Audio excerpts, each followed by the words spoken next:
Yo, what is going on, guys? Welcome to the Journey Podcast. I have a really special episode because today we are bringing on my fitness coach, the fitness coach that I hired to take over, my fitness transformation this summer. His name is Will Sage. He's a really awesome coach, really incredible. He's built an awesome business. But one thing I really like about Will is that he has a very strong team culture. All of his clients have the right mindset. They're all really hardworking, and he's got a huge team, right? So before he actually scaled out and hired assistant coaches, he had 100 clients to himself. And so I'm very curious to dive into how he was able to manage 100 clients on his own and still deliver really high level results to his clients. Not only that, what we're going to talk about is team culture, how to build in a high expectation for client success, right? And also client adherence. And then also not only that, but how to attract high level clients, how to attract clients that are hardworking, that are motivated, that follow protocol, and that also really are motivated to get results. So these are very important questions that we're going to talk to with Will. And we'll go ahead and dive into that right now. Oh, All right, you're right. awesome. So we got Will here. We're going to be asking him a ton of questions. Will, you've built a pretty successful business here in the San Diego area. I know that you notoriously were always like, you had your first 100 clients before you ever scaled out and did anything else. So um, I've been looking up for you for a long time. You've been working with me, helping me get my fitness in check, and I've honestly freaking loved it.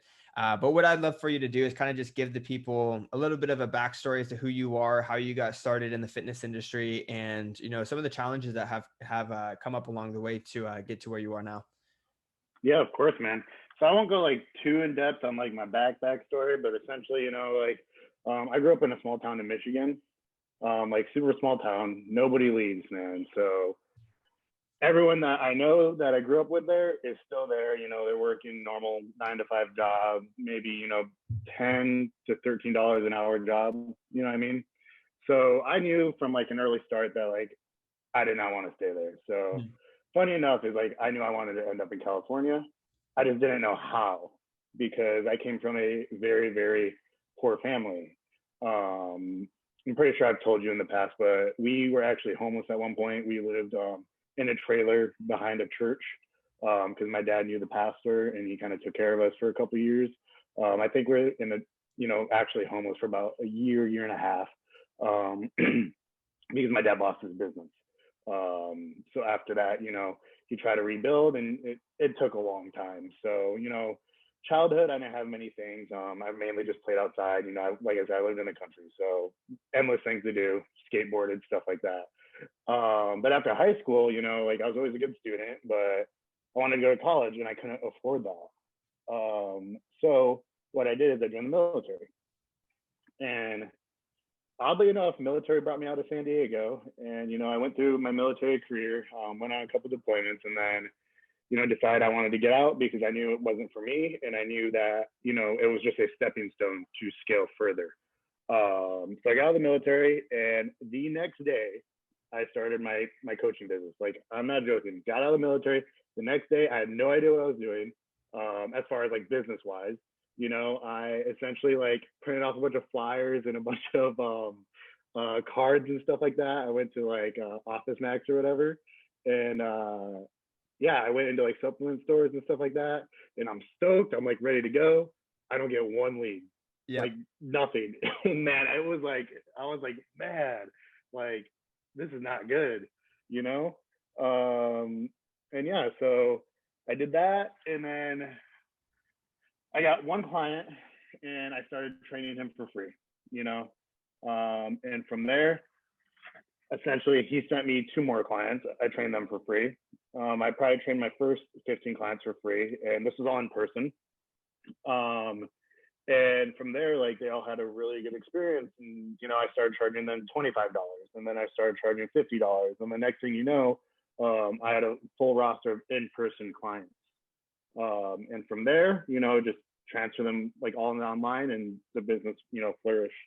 So that's like a quick synopsis of my backstory. There's a lot more that goes into it, but I'll obviously be like diving a little bit more deep into it at our summit you guys are holding. Yeah. But yeah, that's just a real quick snippet. Dude, so many things in there that I loved about that story. Going back to when you were homeless, like, yeah, sure you were homeless, but I'm sure as a kid you probably didn't even think it was that bad. Like, No, I didn't. Like, well, you gotta realize, man, like it was my mom, my dad, I have three sisters and myself, and we're all in this little like camper. It's like one of the ones that you tow behind a truck. yeah, yeah, And so it had two beds, and my parents were in one bed, and all four of us were in the other bed. You know what I mean? And so like, but you're right. Like I was a kid, like I didn't know. You yeah, know what I mean? So looking back at it, though, I'm like, wow, that's wild. yeah, You know? 100%. Yeah, and I mean, like even in the military, I went through some struggles there. I didn't have any help from someone I know. I remember, being at a spot financially to where like I was budgeting every dollar. Like I have $75 in my bank account. Like this, every dollar is gonna go somewhere. You know what I mean? So yeah, yeah, Dude, I love it. It teaches you the value of the dollar. Another funny part about your story that you were talking about is, printing out flyers, getting business cards. I did the same thing. I would go down to Fashion Valley Mall here in San Diego and literally sit there in the courtyard just handing out business cards. You don't get a single client from doing that, right? It doesn't no. work. But what's funny is that you said, you're like, oh, I didn't get a single lead, but I'm sure back then you probably didn't even know what a lead was. You're probably Oh just, no, not at all. I mean, I had no idea what I was doing. All I know is like I was mentoring under someone for probably about 5 years at the time for coaching. So I knew what I was doing, but like I was like, oh, I know what I'm doing. I'm gonna get a bunch of clients and like nothing. And yeah. it was like one client for like 3 months. Yeah. So what year was that when you got out of the military and you started your coaching business? That was actually 2018, January of 2018. Okay, so pretty recent. So pretty Yep, recent. 3 years. And then you got your first client, which you trained for free, right? And Yep. you got your second and third client, which you trained for free. How important do you think it was for you to train your first few clients, and why did you train them for free? Yeah, I think that was one of the most important things. After not getting one lead from out of those flyers and business cards, I was like, what am I going to do? So I started searching on social media. There weren't actually a whole lot of online coaches at the time. You Mhm. know what I mean? As much as there are today. But and I'm like, transformations. That's what I need. I need transformations. I need to get people in somehow. And for me, I had no clients when I look at it, so I was like, hey, I'll train you for free. You know what I mean? So I knew if they could come in for free and I would do a good job with them, that I could get at least one person from them who would pay. Mhm. So that was my tactic at the time. That was how I was going to go about it. And it's funny because that first guy that I got, he's still coaching under me too. Amazing. 3 years later, yeah, he checked in today actually. So but that was my tactic. I was like, I need transformations. How am I going to get transformations if I don't have clients? You know, so I'm like, I'm going to take the first 10 people and I'm going to coach them for free. Yep. I think that's huge. I don't think a lot of people are willing to do that. I think a lot of people have ego wrapped into, I'm gonna start a business to make money rather than, I'm gonna build credibility and authority so that in a year from now I can charge whatever I want. Right. Exactly. And I think like I was going into it knowing it was going to be the long game. You know Yeah. what I mean? And not only that is I had nothing to fall back on, man. Like zero. I had zero to fall back on, and I told myself, I'm like, you're not going to quit. No matter what you do, you're going to push through this, and you're going to make it happen. And I knew it was going to be hard, and of course it was. And like you said, I think people see coaches making six figures, multiple six figures, and they're like, oh, I want to do that immediately. Mhm. Which in time, like they have no rapport, they have no, what I mean? Like nobody knows who they are, Mhm. and people need to know who you are. Mhm. Yeah, I think that's great, man. So a couple questions for you. While you're training coaches for free, you're out of the military, or you're not training coaches, but you're training clients for free. What were you doing to get by financially? And then also, how did you know that this was going to be the end game? You're not going to give up. You're like no other backup plan. This has to work. Like, how did you know coaching was the thing for you? Like I said, towards the beginning, is like I always knew I was meant for something more, and everything I did, I was like, I thought that was it, and I was like, as soon as I was doing it, I was like, no, you know what I mean? The coaching was different. As soon as I started coaching, I was like, I can do this. I know what I'm doing. Like this is fun to me. Like I have my own thing. I have my own business. You know what I mean? And I'm a really stubborn person. So like everything I do, I have to be the best at. And that's just how my mind works. And it's been from childhood, every sport, everything. I'm very competitive. And one thing I always told myself is if this person can do it, I can do it. Mhm. You know what I mean? Referring to other people at the time who were doing it. So what I did at the time is I was going to school. So I used my GI Bill. And I was getting like, maybe like $1,500 a month from that. And then, which was like enough to, San Diego, it was like enough to pay rent, you know what I Yeah. mean? And then from there, I actually worked at a supplement shop at nights, Okay. during the nights. But I immediately, I told the owner, I'm like, I'm only here so I get more clients. Yeah. I said, that is everything I'm focusing on. As soon as I get more clients, I'm out, you know? But I had to do something to keep myself afloat. I'm not gonna lie to you. I remember I was watching Netflix one night and I was watching like the Scream series. I just started crying, dude. I was like, I don't know how I'm going to pay rent this month. I don't know how I'm going to get by this month, you know? And of course, those feelings of quitting comes in, but it's just not an option. I think as soon as you make it not an option, that's when things start to happen. Yeah. Dude, you and I were starting our coaching business at the same exact time in San Diego, and we're probably having meltdowns and breakdowns at the same time. Yeah, Though most likely. that first year was rough. It was just rough. But where are you now? Like, what does business look like now? That was just, 3 years ago, which is crazy to think it's been that long already. Time's moving really quick, but what does business look like for you now? I mean, business is amazing now, man. So like as you said, I grew the company to 100 plus clients, and I got to the point where I was like, shit, I need to hire a coach. You know what I mean? So that's when I finally reached out to a business coach. I actually already hired a coach. I was going to hire my second coach, and I was like, I need better structure for this. So I hired a business coach, and from there, dude, it's blossomed, man. It has grown insane because I got to the point where I couldn't take on any more clients. And now like we've scaled. I'm talking even since last September, we've scaled by 6 times. Wow. Incredible. Mm-hmm. Incredible. Question for you. How the hell were you able to deliver to 100 clients and manage 100 clients without any help? How are you able to do that yourself? So, all right, you might agree with me here. I see a lot of new fitness coaches. They come into the space and they see everyone around them, and they're like, "Wow, this person's at the beach all day. This coach is at the beach all day. This person, they're done with work by noon." That's not me. Mhm. You know what I mean? I was like, you know what? I need to build this. I'm going to work as much as possible. I'm going to put my head down. And pretty much every day, 6 days a week, looked like this. I woke up, I did fasted cardio. I came home, I delivered to clients, went to the gym, and then I delivered to clients again till probably 10 o'clock at night. Wow. And that was my day, every day. So no Um, breaks. no breaks. And like obviously, like I was doing other business stuff, so I started a newsletter, I started a bunch of other stuff on the side, but I was always working towards the business. 12 hours a day at least. 12 hours a day, 6 days a week, and probably on the seventh, I was working like 4. You know what I mean? Maybe 5. But I think misconception is people get into this space and they're like, oh, I'm going to work 4 hours a day. For everyone listening, if you're wanting to start your own business, like you better be ready to work. Especially at the beginning, you better be ready to freaking work. Yeah. So mainly like that's how I did it. Is I had anywhere from 25 to 30 people check in each day. I love it. I love it. Mm-hmm. Cool. So I have a couple other questions here for you. You were really big on, having a tough mindset, right? You're really big on mindset, a competitive mindset. So how do you instill that into, your team? How do you build that into your culture, having that competitive mindset? So this is a tough one, man. Like, because some people just don't have the mindset. I think towards the beginning it was very hard. Now I will say like people kind of know what they're getting into when they join the team.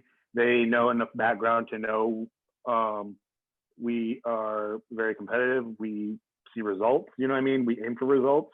But at the beginning, really, the biggest thing was just talking to people, man. Mhm. Talking to people, hearing out their problems, hearing out, how to get them through that problems. And like, because really a lot of people have a mindset and pretty much they over exaggerate everything. Maybe not over exaggerate everything, but to them, it's huge. But really, it's just like a small little thing, Mhm. that you can get past. And I think once you get people to get past that little wall, like the options are just open, and it could be as simple of, I don't know, them thinking they work too much, or they can't, some reason they can't do something, and you just give them the solution.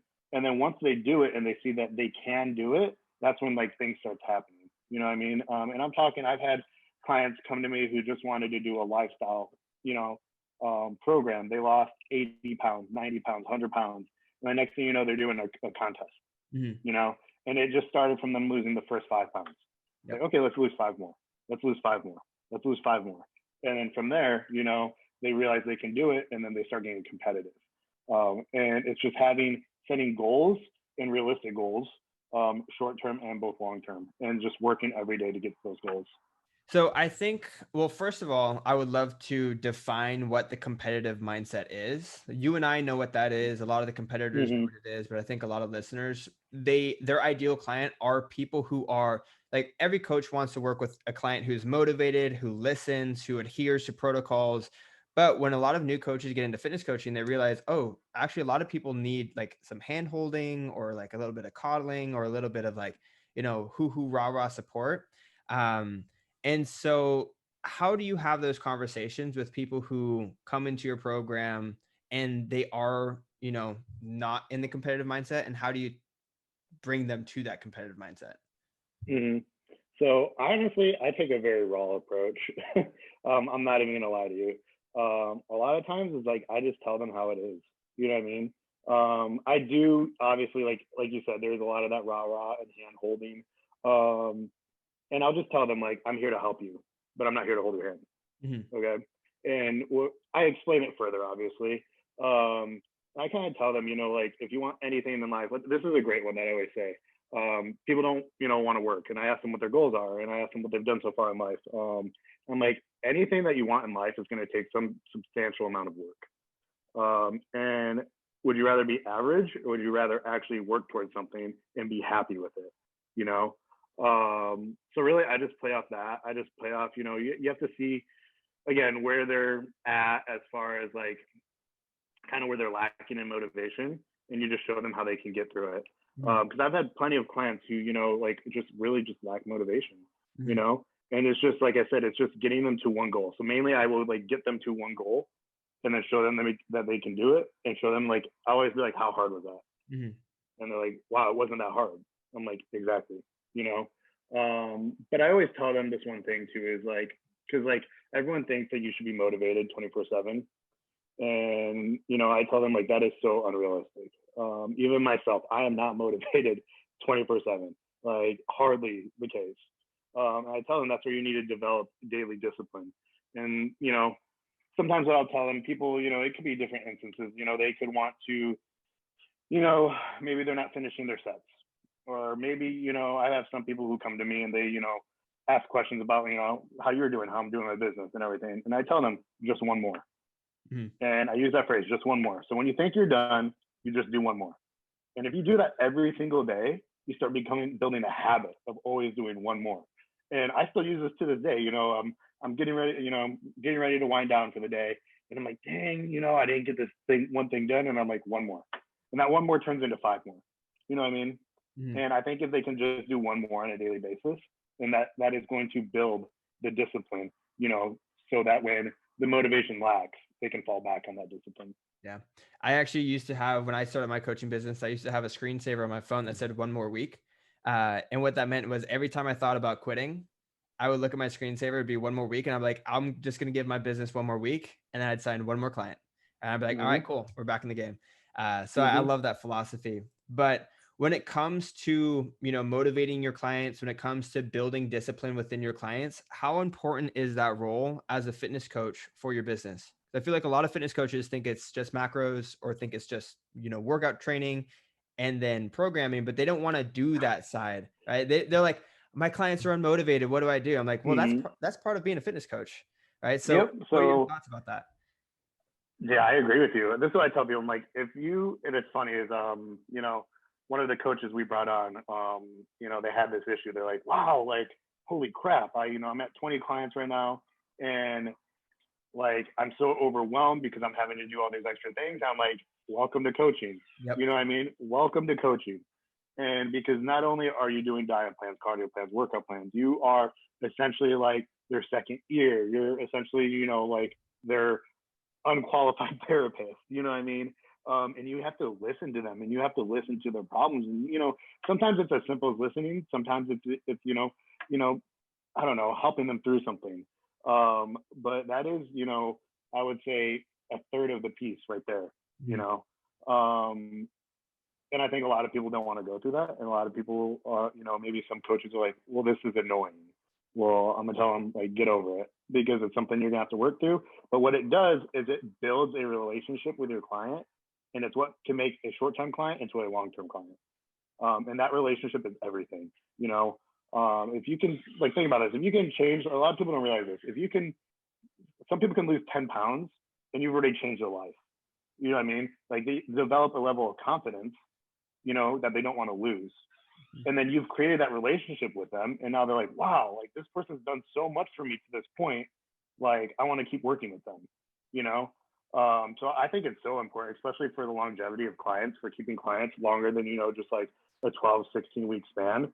Because right now, half my clientele probably has worked with me for at least a year and a half, So I think there is something there to be said about that. Yeah, absolutely, man. I think I always tell my coaches too, is like, you're in the business of working with people, right? Mm-hmm. You're in the business of working with people. Yep. But it's crazy to hear that you have clients that are with you for over a year and a half. How do you go about retention? Like, what do you think is the most important thing to keep clients on board or to keep them motivated? Relationship. Like I think if you can build a relationship with someone and like they know that you have their back, like you said, like you're working with people, and as a fitness coach, not only are you responsible for their health and fitness, or I should say, like a lot of fitness coaches think you're just responsible for their fitness. You're responsible for their health. You're responsible for their mental well-being. You're responsible for all of that at that point. You know what I mean? Granted, like you shouldn't be giving psychological advice. Like that is out of scope of practice, but you are responsible, because what you do in the program, let's say I was, or Coach Joe was to put someone on obviously this is bad. Don't do this. But let's say Coach Joe put someone on 700 calories, not knowing what he's doing.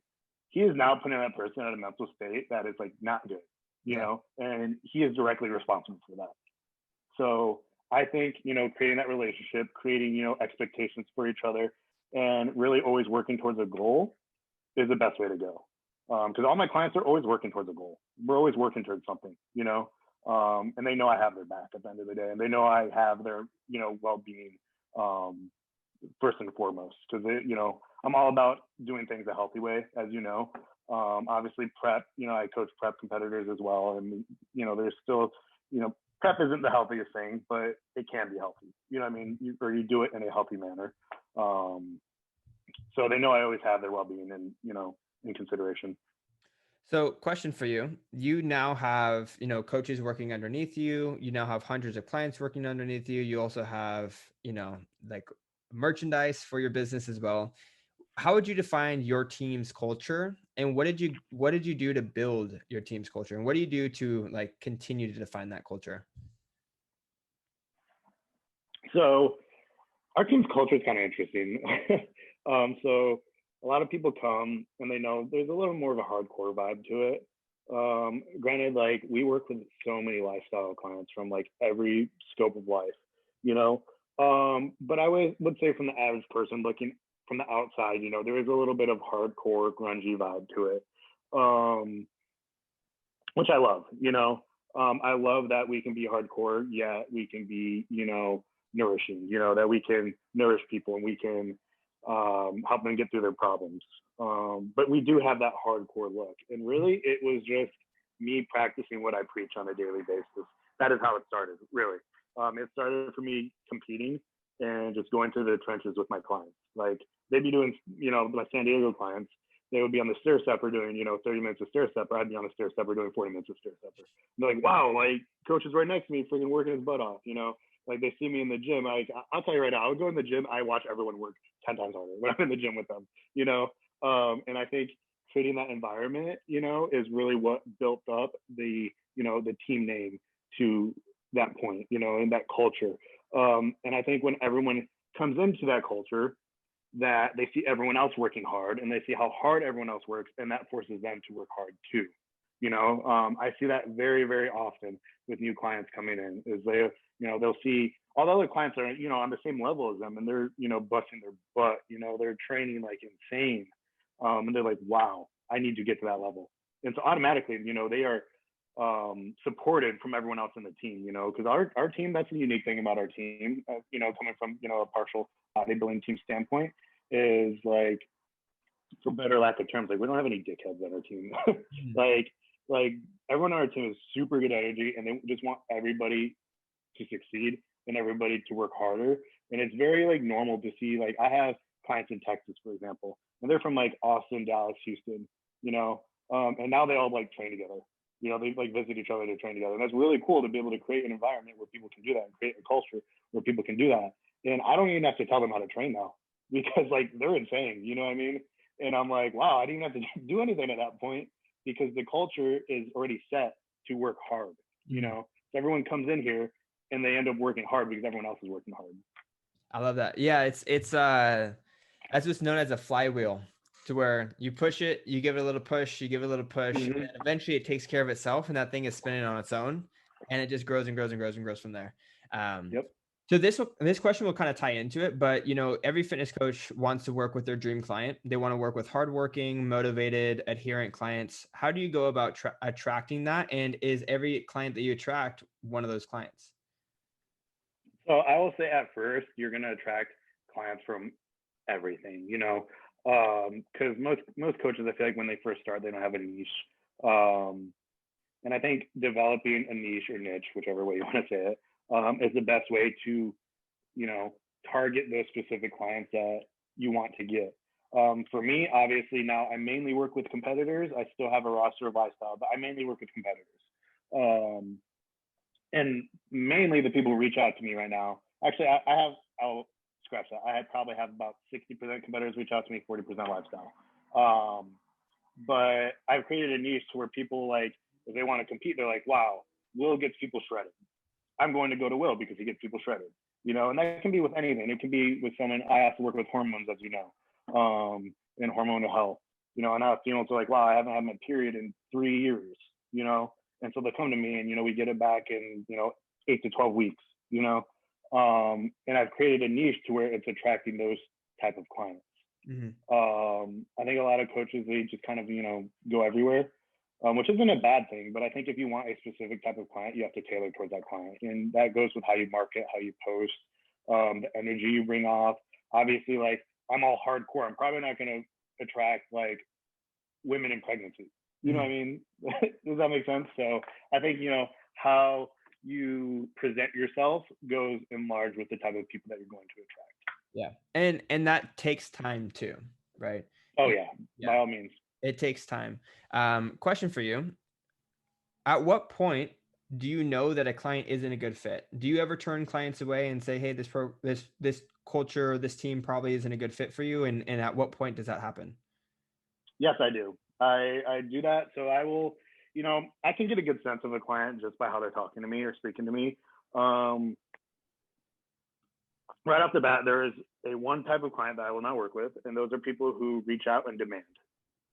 I already know that we will not have a good working, you know what I mean? And those are people that are just kind of rude when they reach out.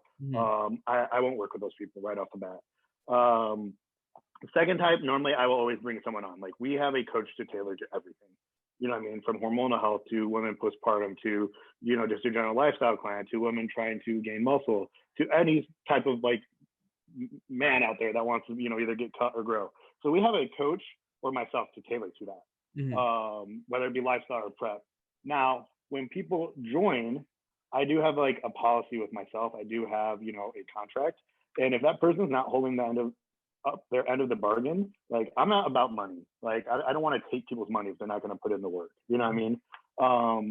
So I will part ways with that client, depending, if they're putting out, you know what I mean? Like, this is why I say people are like, oh, do you only work with like genetic freaks or like the elite? I'm like, no, I will work with any single person who wants to work hard. Any single person. It doesn't matter who, because I've had people who look like amazing, like freaks of nature, and they don't check in. And I'm like, you know what, man, this is not working out. So people who kind of don't respect your time, or don't respect my time, those are the people that, I will part ways with as a client, and, for better lack of terms, fire them as a client. Yeah. I think that's a really hard concept for a lot of new coaches to understand, is that you have the right to refuse service, right? You go into stores and they have those signs, like you as a coach, as a business, like do have that. So you said that if they don't hold up their end of the bargain, you will part ways. What is their end of the bargain? What is the client's responsibility, and what are your responsibilities as a coach in that relationship? So mainly it's just people just like aren't checking in. You know what I mean? Like, it's like, why are you paying me for? Yeah. And I have a little like myself rule, and that's I'll reach out to them twice. And if I'm reaching out to them twice and they're still not, checking in, and like I'm like, okay, they haven't checked in 2 weeks. Like, what? Like I've already reached out to them twice. Or if they are, it's not even as much as an adherence thing, because sometimes that adherence thing just needs a little more nourishment. They just need a little more, touch, love, and care. You just, you talk to them a little more and they start adhering. So it's not even that. It's more so someone who just isn't checking in. I do expect people to adhere though. So let's say they go 12 weeks and they haven't had 1 week where they adhere. Like I'll probably part ways with them, and that's just because I could be helping someone else who wants to work. Yeah. You know what I mean? But that's mainly it. Unless like they're rude. If they're rude, that's an entirely different story. I always tell people, like, you need to respect yourself first. You need to respect what you're doing. And if you do that, like, the people will fall in line. Yeah. So I actually did the same thing when I was coaching. I had a 3-strike rule, to where if I don't, you get 3 chances. If you don't, check in, or if I don't hear from you, it's like, I'm just not going to, continue the relationship. But let me ask you this: how far out of your way as a coach will you go for a client? Right? Let's say that a client is struggling, they need a phone call, they need a prep call, or let's say that, Friday check-ins don't work. They can only do, Tuesdays or, Sundays or something. And it doesn't exactly fit in your box. How far out of the way will you go for a client? I've gone as far as a client getting in a car accident an hour away and me driving there, just to be there for them. Yeah. You know what I mean? That's actually happened 3 times. That's happened twice, where it was like an hour away, and that happened like it was like 20 minutes away. I had a client, she was 3 days out of a show. And so I went there, I picked her up, and I was like, it's okay, I'll handle it. And I handled everything for her. You know what I mean? I think as coaches, like, we should take care of our people. Like, to me, they're family. To me, like, this team is a family, and I would treat them as such. Like, if they're like, coach, I'm going through something, can I hop on a call? I'm like, let's go. That happened to me twice last week. If they're going through anything, I'm always like, hey, you can talk to me. You are not bothering me by sending me a message because you're going through something. You know what I mean? Like, just communicate with me. And I have a lot of clients who do that. They communicate with me. They're like, hey, I'm going through something, or hey, like, can I check in on a different day? I'm like, yeah, go ahead. I have 2 days I don't do check-ins, but if it's any other day besides that, let's do it. Unless it's like 1 week. If they're like, I don't do check-ins on Sundays. If they're like, hey, I can't check in today, can I check in on Sunday? It's for that week. I'm like, yeah, go ahead. You know what I mean? But I think we need to accommodate towards our clients as well. You know what I mean? I think it's a 2-way street there. Yeah, absolutely. Yeah, dude, you're here to serve people. I tell people all the time, you are literally a servant to people, and that's and here's the how thing. you build your business. Yes, the better you serve people, the better people are going to come on board, because like people talk. You know what I mean? And to me, it's not even to like necessarily like build a business. It's just like, I love helping people. You know what I mean? But like, I didn't expect this. Like, one of the person, this is just using the car accident example, they like told everyone about that. And people were like, wow, he cares about his clients. And I actually got a bunch of clients. And I was like, oh, man, that's not why I did it, but dope. You know what I mean? And, you serve people, and that's going to generate more clients, because people talk, And not only that, but if you're serving the crap out of somewhere, why are they going to leave and go somewhere else?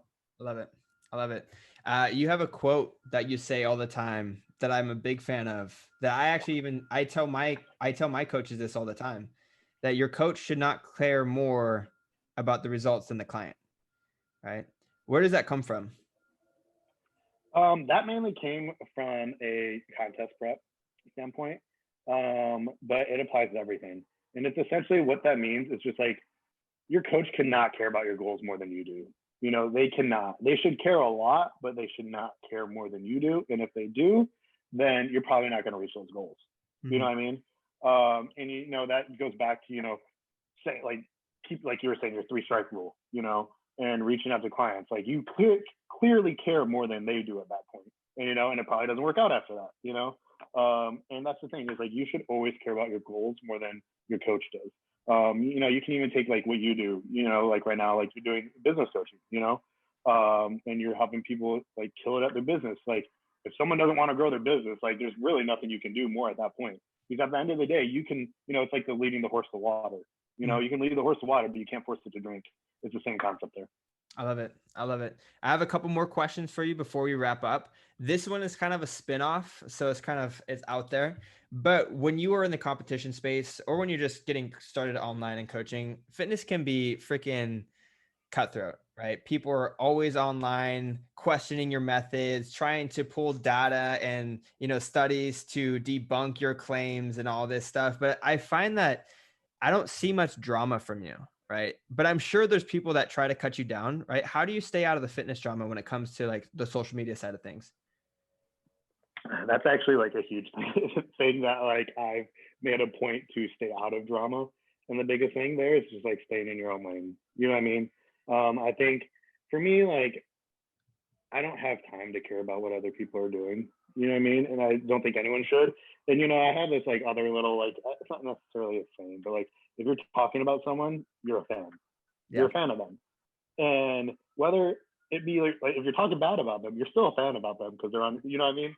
And I'm like, nope, that's on me, but I think the biggest thing is just like not building bad blood with people, obviously it happens all the time. People will not like you for, sorry, I don't know if you can hear that. You're good. Shut this door.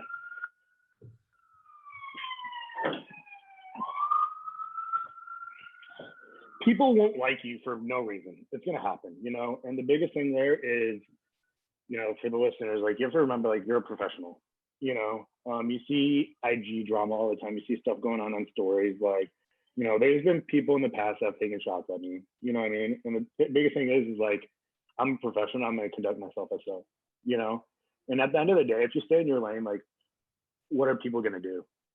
And that's the biggest thing there. And obviously being educated, like if you're educated, like that's going to happen a lot less often. Yep. Absolutely. Absolutely. So what do you do about people who take shots at you? Like, do you respond back? Do you try to clap back? Do you ignore it? What's your response like? It can go both ways. I mean, mainly like I'll just ignore it. You know what I mean? Like last year, there's a person I won't say who, they took shots and I was like, you know what? We're bigger than these people, Again, if they're taking shots at you, there's probably a reason they're talking about you. And it's just like, just push past that. Who cares? Like, and I'm a huge, like, I always say like, take things to the chin. You know what I mean? Like, I'm largely unfazed by a large amount of things, and I went through a lot last year. I got COVID, a bunch of stuff, and from the outside, you would never know. Mm-hmm. Because at the end of the day, you're here, as a coach, as a business owner, you're here to serve your people. You're here to, serve your clients. You're here to serve those on your team, my assistant coaches, everyone I have on my team. And if I'm worrying about all that other stuff, I'm not worrying about that, mm-hmm. So that's the biggest thing to focus on. I would say, probably not take shots back. I think there is a point where you need to defend your stance on things. But I think it's just time and place. You know what I mean? If someone's just being petty, like, why are you going to respond to it? If someone, is, maybe, I don't know, taking a shot on something that you actually stand on, support your evidence, stand on it. I'm always big on standing up for yourself, but again, it's just time and place. It's like, I think if someone's taking a shot at, something that you're doing as far as like a protocol or something like that, I don't think there's anything wrong with supporting your side of things. Now, if someone's just being petty and starting like some type of emotional drama, take to the chin, ignore it. Yeah. I have a pretty solid rule of thumb. I follow the block, mute, or delete. Right. So if something comes in, I'm just like, if it's not worth my time, I literally will not invest time to, try to change someone's opinion or try to change someone's thought process. But what I will do is I will always clarify and expand my thoughts, but I will never try to convince somebody to think the way that I think or to actually believe me. if someone misunderstands me, I will clarify and expand on that. But if they're trying to argue my point and try to convince me that I'm wrong or they're right, or if I'm in a position to where I have to convince them that I'm right, it's not worth my time. Yeah, you're not gonna get anywhere with Yeah. someone like that. You know what I mean? And again, I think that's what I meant by like standing your ground, and that is just clarifying your point, expanding on your point. You know, let's say it's something that has to do with, again, a protocol. It's just stating your evidence. There you go. Take it or leave it. Yep. You know, and I think that's the best way to go about it. I think your block, mute, delete thing is perfect. I think that is a great way to go.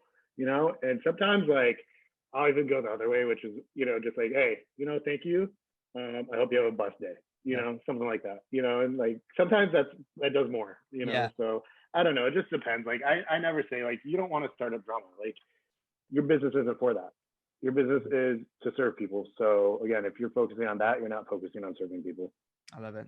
Well, I think for a lot of people, it's just like they fear that by showing up as a coach, they're going to attract drama, or they hold themselves back because, you know, they're going to show up and yeah, I mean, I felt this when I was getting started with fitness coaching too. I was so nervous by all the fact checkers that if I was to show up as a coach, someone was going to try to cut me down, and I would actually restrict who I actually was.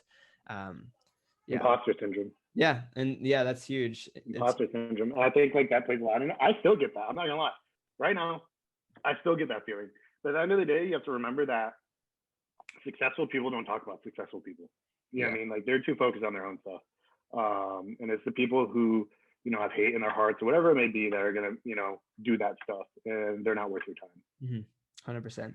Well, we're going to wrap up here, man. I appreciate you hopping on. Last thing I have for you is any words of advice for coaches that are getting started that want to build, you know, team culture. They want to attract, you know, really awesome clients, and they also want to just work hard and hustle. What words of advice do you have?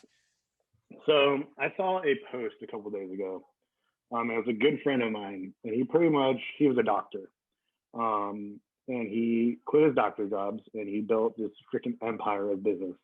And he said something, and he's like, I'm on day 697 of 1,000. And he's like, and I've been taking, you know, gave myself 1,000 days to focus on this every single day and move forward. And I wanted to see where I was at by the end of that 1,000 days. You know what I mean? Wow. He's at day 690 something, and he's open like, I don't know, like 35 clinics or something like that. And those, yeah. And he's like, literally for those days, I'm going to put my head down and I'm going to work. You know, I think we briefly spoke something about this, you know, maybe a month ago or so. And I subconsciously realized that's what I've been doing. Yeah. You know what I mean? So I am actually like has started an account. And I'm saying like, you know, if you're new to starting a business, put your head down. Put your head down. Give yourself a substantial amount of time and just work towards it every single day, because you're going to have highs and lows all the time. And the lows are going to be low and the highs are going to be freaking high. And it's going to go up and down, you know, but if you keep your head down and you keep working day to day, you know, like you're only going to move forward. You're not going to move back. So that's my biggest like piece of advice. And that's my biggest piece of advice for anyone is like, don't give up. It's going to be hard, you know, set yourself, you know, however many days, you know, whether it be 2 years or whatever, and just work as hard as you can for 2 years. And I guarantee you're going to come out way better than if you didn't, obviously. Dude, I love that. I think a substantial point about that is giving yourself enough time to be successful. Like obviously you're not giving yourself 30 days, you're giving yourself a fucking 1,000 days, right? The reason why people are spectacular and successful is because doing something for 1,000 days isn't normal, right? Normal people don't think about that. They don't have the discipline to like withstand that. And so if you want to separate yourself as a coach or a successful business owner, just give yourself enough time to work on that one thing and you will have it. Yeah, exactly. And I think a lot of people, and you probably see this more than I do, they get started, whether, you know, let's say they're getting started in their fitness business and they're 2 months in and they give up. Yeah. You know what I mean? I'm going to tell you guys right now, I had my first 3 months, by the end of my first 3 months, I had maybe like 5 clients. And look where I'm at now. And look where I'm at now. You know what I mean? And they were free. Yeah. Yeah. And it probably took me a solid like year and some change to build any sort of like high end traction, you know? And from there, it blew up. And so that's my advice. It's just like, keep your head down, keep working, Don't give up. It's going to be hard. You're going to have doubts constantly. And it's just working through those doubts. And again, working on that discipline, Yep. that daily discipline. I love it, man. Well, thank you so much for talking. It's probably been one of my favorite talks. I think it's very valuable for aspiring coaches and also coaches that are getting started as well. So, dude, I really, really appreciate it. With that being said, we'll end the interview here. Guys, thanks for watching. Catch you in the next one.